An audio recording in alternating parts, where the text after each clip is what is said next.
नमस्कार, स्वागत है आपका न्यूज इंडिया में। मैं हूं आपके साथ उमंग माथुर। आपको बता दें कि उत्तराखंड सरकार का बजट 1 मार्च से गैरसैंण विधानसभा में शुरू हो चुका है। उत्तराखंड की ग्रीष्मकालीन राजधानी भराड़ीसैंण गैरसैंण में आज यानी कि बृहस्पतिवार को प्रदेश सरकार की ओर से करीब 59,000 करोड़ रुपए का बजट पेश किए जाने का अनुमान है।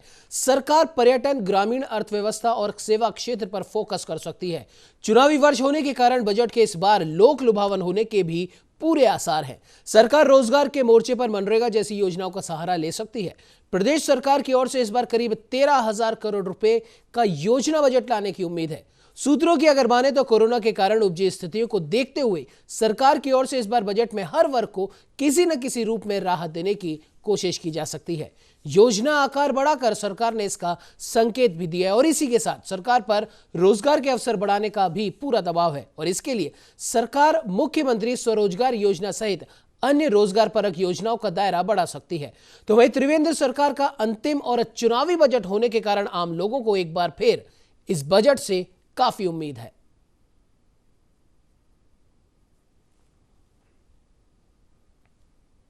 हमारे पास टैक्सी है, हम तो इस परेशान हो गए हैं बहुत ज़्यादा। डीजल मतलब 500 का डीजल होता है, 6 लीटर डीजल आता है। काम कितना का होता है? 600-700 रुपये का। और डीजल फूक जाता है सारा, घर का लेके जाएंगे। काम तो कुछ होता ही नहीं, डीजल इतना महंगा है, फिर काम भी इतना नहीं है ज़्यादा। सरकार से क्या अपेक्षा है आपकी? सरकार से यही है बस डीजल थोड़ा तो पहले तो महंगाई बिल्कुल घटाई जाए, रोजगार गरीबों को, मजदूरों को रोजगार दिया जाए। और सुनने में आ रहा है कि ये जो 5 लाख की छूट दी थी ये भी 2.5 लाख तक कर दी गई है। ये ऐसा क्यों किया गया है? जब 5 लाख की छूट है तो 2.5 लाख क्यों की गई? सब गृहिणियों को, युवाओं की शिक्षा और मेन मुद्दा हमारा यही है बच्चों को रोजगार। जैसे हमारे बच्चे हैं देश से बाहर, अपने उत्तराखंड से बाहर जाके जॉब कर रहे हैं, तो यहाँ कुछ ऐसी फैक्ट्रीज लगें, कुछ ऐसा हो ताकि हमारे बच्चों को रोजगार मिले और वो बाहर रह जाएं।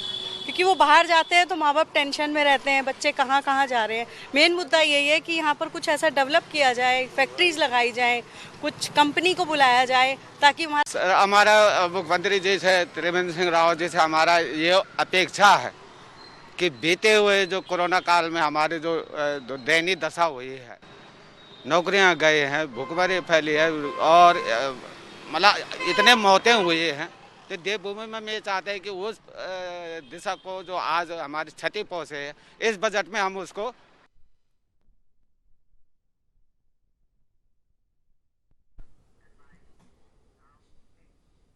तो इस पर ज्यादा बात करने के लिए हमारे साथ में भूपेंद्र गुप्ता जी जुड़ चुके हैं, ब्यूरो हेड हैं उत्तराखंड के। भूपेंद्र जी, पहले तो बहुत बहुत स्वागत है न्यूज इंडिया में। फिर उसके बाद में आपसे जानना चाहेंगे कि आज उम्मीदों भरा बजट, इसको कहना कितना सही है और कितना गलत? जी देखिए उमंग, आपने बिल्कुल सही कहा कि जो है कोरोना काल के बाद का जो है ये इस प्रदेश सरकार का अंतिम बजट है, ये 5वां बजट है। अगले साल चुनाव होने हैं जी, तो निश्चित तौर पर हम ये कह सकते हैं कि ये एक तरीके से लोक लुभावन बजट होगा। सरकार का पूरा प्रयास होगा कि इसमें सभी वर्गों को, सभी लोगों को जो है राहत दी जाए और इस राहत को कैसे जनता तक पहुंचाया जाए, ये बजट में खास चीजें रहेंगी। अब देखिए, जो परंपरागत बजट रहा था कि टैक्स लग गए, कुछ टैक्स माफ हो गए, तो इस बार उम्मीद जो है सरकार, हमारी सूत्रों से जो बात हुई है उनके हवाले से इस तरीके की जानकारी आ रही है कि थोड़ा सा ये बजट परंपरागत रूप में नहीं दिखाई देगा, कुछ अलग टाइप का होगा। और ये बड़ी चुनौती रहेगी इस बार सरकार के लिए भी कि जो है अपना जो ट्रेडिशनल होता है, तरीका होता था, उस ट्रेडिशनल तरीके से बच करके लोगों को राहत दी जाए। तो सबसे पहले तो जो देखिए इस समय जो है सबसे कोरोना के चलते जो स्वास्थ्य पे सबसे बड़ा असर पड़ा है पूरे प्रदेश की सेवाओं पे, पूरे देश पे, तो उसको किस तरीके से पटरी पे लाया जाए वो सबसे पहले दिखाई देगा कि आईसीयू, बेड, डॉक्टर, अस्पताल, दवाइयां, इन पे फोकस पूरा रहेगा कि जो हमारे ग्रामीण क्षेत्रों में दिक्कतें हैं, तो स्वास्थ्य सेवाओं को पर अधिक से अधिक बजट का जो है इस बार देखने का असर मिल सकता है। साथ ही साथ जिस तरीके से भी हमने तमाम लोगों से प्रदेश में राय शुमारी करी है, दर्शकों को अपने दिखाया है, उनकी जानने की कोशिश करी है कि उनको कोरोना की वजह से किस किस तरीके से लोगों के रोजगार पर दिक्कत आई है, किस तरीके से लोगों ने पलायन यहाँ से किया है। कुछ लोग पलायन जो दिल्ली और बॉम्बे में बाहर जगहों पर काम कर रहे थे, दूसरे राज्यों में रोजी रोटी के चक्कर में गए थे, वो वापस आए हैं। तो उनके लिए यहाँ पे सरकार की तरफ से स्वरोजगार को लेकर के किस तरीके की योजनाएं हैं, उनका आकार किस तरीके से बढ़ाया जा सके, उस पर ज्यादा फोकस दिखाई देगा।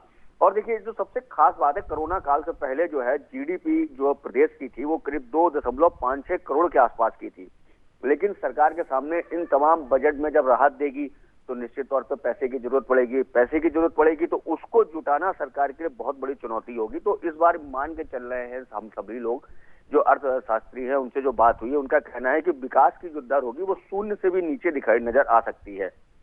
तो आज जो इस बार सबसे बड़ी दिक्कत ये रहेगी सरकार के पास कि सभी लोगों को जो है संतुष्ट करना है, सभी लोगों को खुश करना है, सभी वर्ग को, सभी जो है पर्यटन को, कृषि को और जो रोजगार के मामले को, इन सब चीजों को पूरा फोकस करना है। तो उम्मीद ये की जा रही है कि इस बार सबसे पहले तो है आपको स्वास्थ्य सेवाओं पे, दूसरा कृषि सेवाओं पे, तीसरा स्वरोजगार पर, ये अहम मुद्दे हैं जिसको लेकर के सरकार जो है काफी संवेदनशील नजर आ सकती है इस बजट में। और लोगों का भी यही मांग है कि भाई जो कोरोना के चक्कर में हमारी स्वास्थ्य पर असर पड़ा है, हमारे रोजगार पर असर पड़ा है, उसको लेकर के ज्यादा फोकस रहे। तो उमंग हम ये कह सकते हैं कि इस बार जो है थोड़ा सा चुनाव भी है अगले साल, अब सरकार के पास जो है मुश्किल से 9-10 महीने का समय बचा है, तो जाहिर सी बात है कि लोक लुभावन तो रहेगा ही रहेगा बजट। जी बिल्कुल भूपेंद्र जी, आपने बिल्कुल सही कहा और कहीं ना कहीं लोक लुभावन होने के इस बजट के पूरे आसार भी है। कोरोना की छाया तो जरूर इस बजट पर भी पड़ेगी क्योंकि केंद्रीय बजट पर भी पड़ी है और अभी भी हमने देखा है पिछले कुछ दिनों में जिन भी राज्यों के बजट जारी हुए हैं वहां पर कोरोना क्या फैक्टर जरूर हावी रहा है और शायद इसी वजह से स्वास्थ्य सेवाओं में बजट में स्वास्थ्य सेवाओं का काफी ध्यान भी रखा गया है। भूपेंद्र जी आप हमारे साथ बने रहिए। अनिल जी हमारे साथ जुड़ चुके हैं, वरिष्ठ बीजेपी नेता है। अनिल जी बहुत बहुत स्वागत है न्यूज इंडिया में। धन्यवाद जी अनिल जी, अंतिम बजट है और उसके बाद में चुनाव होने वाले हैं, उम्मीदों भरा बजट इसको मान रहे हैं, किस प्रकार से देखते हैं आप इस बजट को और किन किन उम्मीदों पर राज्य की जनता के आप खरे उतरेंगे, क्योंकि राज्य की जनता को काफी उम्मीदें हैं इस बजट से? देखिए, पिछले जो बजट थे वो भी जन भावनाओं के अनुकूल थे और इस बार तो माननीय मुख्यमंत्री जी बजट पेश करने जा रहे हैं और निश्चित रूप से किसानों को, महिलाओं को और इससे पहले भी जो उन्होंने घोषणाएं की हैं, चाहे वो घसियारी योजना हो, चाहे वो अन्य योजनाएं हो, और स्वास्थ्य के क्षेत्र में किस प्रकार आम जनता को राहत मिल सके, किसानों को किस प्रकार राहत मिल सके, पेयजल के मामले में किस प्रकार भारत सरकार की योजना है कि घर घर पानी पहुंचे, तो किस प्रकार आम जनता को राहत पहुंचे, इस प्रकार का बजट मुझे लगता है कि इस बार माननीय मुख्यमंत्री जी पेश करने जा रहे हैं। जी बिल्कुल अनिल जी, एक सब हम कह सकते हैं कि एक समस्या जरूर इस बजट का प्रारूप बनाने में जरूर आई होगी। कोरोना महामारी की छाया तो है ही और साथ ही साथ अभी अभी उत्तराखंड ने एक भयंकर प्राकृतिक आपदा भी झेली है और विकास भी हमें करना है और विकास की राह में प्राकृतिक आपदाएं बहुत ज्यादा रोड़ा भी अटकाती है और कई बार ये आपदाएं हो सकता है विकास के कारण मानव जनित भी हो, तो इन सब से निपटने की भी क्या तैयारी की गई है? नहीं, निश्चित रूप से अब प्रकृति के आगे तो बहुत दिक्कत है। कोरोना का ही संकट एक तरह से प्रकृति जन्य संकट रहा और पूरे देश में इस तंत्र को झेला है, तमाम लॉकडाउन आए, दिक्कतें आई, लेकिन उसके बावजूद भी इस देश की जनता को कहीं अन्न की कमी नहीं हुई, तमाम चीजों का हुआ और इस प्रदेश की सरकार ने भी बेहतर तरीके से कोरोना का काल था उसको बेहतर तरीके से निपटने की कोशिश की। तो निश्चित रूप से इन सब चीजों को ध्यान में रखते हुए भी सरकार, केंद्र सरकार की मदद से भी बहुत सारा पैसा आ रहा है, तो निश्चित रूप से इन सब चीजों को ध्यान में रखते हुए सरकार ऐसा बजट पेश करेगी कि इन सब चीजों को ध्यान रखने के बावजूद जनता को राहत मिले, सामान्य जनता को राहत मिले, किसानों को राहत मिले और उनके अनुकूल बजट हो। इस पर्वतीय क्षेत्र की प्रतिकूल परिस्थितियां हैं, जैसा आपने कहा कि आपदा का कारण कभी कभी संकट आ जाता है, लेकिन उसके बावजूद भी पूरा भरोसा है इस प्रदेश की जनता को कि केंद्र और राज्य की मदद से एक बेहतर बजट और जन उपयोगी बजट इस बार प्रस्तुत होने जा रहा है। जी बिल्कुल अनिल जी, अब बने रहिए आप हमारे साथ में। जन उपयोगी और जनता को ध्यान में रखते हुए सभी प्रकार की जो समस्याएं उत्तराखंड राज्य ने झेली है उन सभी को ध्यान में रखते हुए ये बजट आने की काफी उम्मीदें हैं जनता को भी सरकार से। खैर, मथुरा दत्त जी हमारे साथ में जुड़ चुके प्रदेश प्रवक्ता है कांग्रेस के। मथुरा दत्त जी बहुत बहुत स्वागत है न्यूज इंडिया में। धन्यवाद धन्यवाद, नमस्कार जी। मथुरा दत्त जी, बीजेपी का, त्रिवेंद्र सरकार का और अनिल जी हमारे साथ में बने हुए हैं, उनका भी कहना है जन उपयोगी बजट है, जनता की उम्मीदों पर ये खरा उतरेगा। किसानों को, महिलाओं को, बेरोजगारों को जो भी उम्मीदें हैं वो इस बजट में पूरी की जाएंगी और स्वास्थ्य के क्षेत्र में काफी कुछ इस बजट में दिए जाने की पूरी उम्मीद है। आप किस प्रकार से देखते हैं इस बजट को? देखिए, ये अंतिम बजट है त्रिवेंद्र सिंह जी की सरकार का, भारतीय जनता पार्टी की सरकार का, क्योंकि 5 साल का कार्यकाल इनका अगले मार्च में पूरा होगा, 18 मार्च को, और इस 18 मार्च को 4 साल ये सरकार पूरा करेगी। और ये चुनावी वर्ष है अब, क्योंकि सारे लोग चुनाव में जाएंगे, क्योंकि अगले साल जनवरी और फरवरी के बीच में कहीं न कहीं कोई न कोई डेट चुनाव की आएगी, क्योंकि 5 साल होने जा रहे हैं। और सरकार जो बजट ला रही है, प्रयास सरकार का रहेगा कि निश्चित रूप से लोक लुभावना बजट होगा। उसमें आप कितनी ये व्यवस्थाएं करते हैं, क्योंकि धन की व्यवस्था करना सबसे महत्वपूर्ण काम होगा कि पैसे की कहाँ से आएगा, धन कहाँ से आएगा, किस तरीके से व्यवस्थाएं करेंगे, ये महत्वपूर्ण पहलू होगा। देखते हैं सरकार क्या करती है, कितने वर्गों को रोजगार की स्थिति क्या होती है। आपने कहा जैसे स्वास्थ्य की सुविधाओं के मामले में सरकार कितनी धनराशि की व्यवस्था करती है, या केंद्र से कुछ इनको मिला कि नहीं मिला, ये देखना पड़ेगा। कुल मिलाकर जिस तरह के है कि एक मेरे ख्याल से 50,000 करोड़ से ऊपर का बजट होगा ही, क्योंकि पिछला बजट ही इससे ऊपर का था। आपकी बात अगर हम 10% बढ़ोतरी का भी अनुमान लगाएं तो 50-55 हजार करोड़ के लगभग का बजट जी उत्तराखंड का होगा जी। और उसमें मतवाद देखिए जो महत्वपूर्ण काम अभी होने हैं, क्योंकि 4 साल में सरकार ने कोई ऐसा महत्वपूर्ण काम नहीं किया कि वो जनता के बीच में जाएगी।